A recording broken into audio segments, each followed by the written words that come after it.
2024-25 অর্থ বছরে বৈদেশিক ঋণ পরিশোধে রেকর্ড হলেও তলানিতে ঠেকেছে ঋণের প্রতিশ্রুতি ও অর্থ ছাড়। এ সময়ে দেশে বৈদেশিক ঋণের প্রতিশ্রুতি কমেছে প্রায় 22.5% মতো, আর ছাড় কমেছে 17.5% মতো। ইআরডির হালনাগাদ প্রতিবেদনে এমন তথ্য উঠে এসেছে। বিশ্লেষকরা বলছেন, রাজনৈতিক ও নির্বাচিত সরকার না আসা পর্যন্ত এই অবস্থার তেমন একটা উন্নতি হবে না। ওয়ালটন এখন দেশের সীমানা পেরিয়ে পৌঁছে গিয়েছে 50টিরও বেশি দেশে। ওয়ালটন, ঘরে ঘরে বিশ্বজুড়ে। বাজেট সহায়তা কিংবা উন্নয়ন কর্মকাণ্ড পরিচালনা, এসব কাজে দেশীয় অর্থায়নের পাশাপাশি দরকার হয় বৈদেশিক ঋণ সহায়তার। ইআরডির হালনাগাদ তথ্য অনুযায়ী শেষ হওয়া 2024-25 অর্থ বছরে দেশে এসেছে $832 কোটি ঋণের প্রতিশ্রুতি।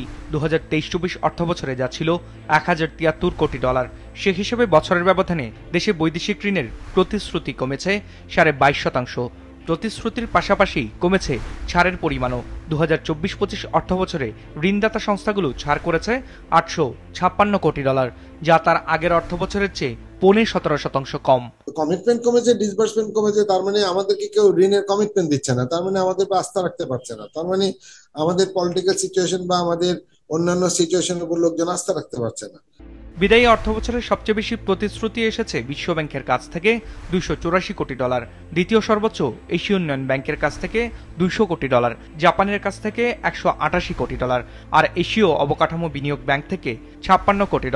এছাড়া অন্যান্যদের কাছ থেকে পাওয়া গেছে আরও $110 কোটি প্রতিশ্রুতি। 2024-25-এ সবচেয়ে বেশি অর্থ ছাড় করেছে এডিবি, $252 কোটি, দ্বিতীয় সর্বোচ্চ অর্থ ছাড় করেছে বিশ্ব ব্যাংক, $201 কোটি।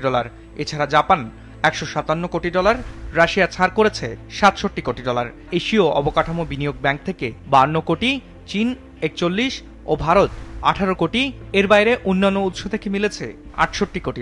যতক্ষণ পর্যন্ত আমরা একটা নির্বাচিত এবং যেটাকে আমাদের সুষ্ঠু অংশগ্রহণমূলক একটা নির্বাচনের মাধ্যমে জনগণের সরকার যতক্ষণ পর্যন্ত একটা না আসছে এবং দায়বদ্ধতা যখন পর্যন্ত যেহেতু একটা গণতান্ত্রিক দেশ, তাহলে জনগণের কাছে যতক্ষণ পর্যন্ত একটা দায়বদ্ধ সরকার না আসছে ততক্ষণ পর্যন্ত কিন্তু এই ডিসবার্সমেন্ট বা কমিটমেন্ট এই ক্ষেত্রে আমরা সফলতা অর্জন করতে সক্ষম হব না। কমিটমেন্ট এবং ডিসবার্সমেন্ট এগুলোর জন্য অফকোর্স পলিটিক্যাল স্টেবিলিটি একটা অন্যতম ফ্যাক্টর, তাই না?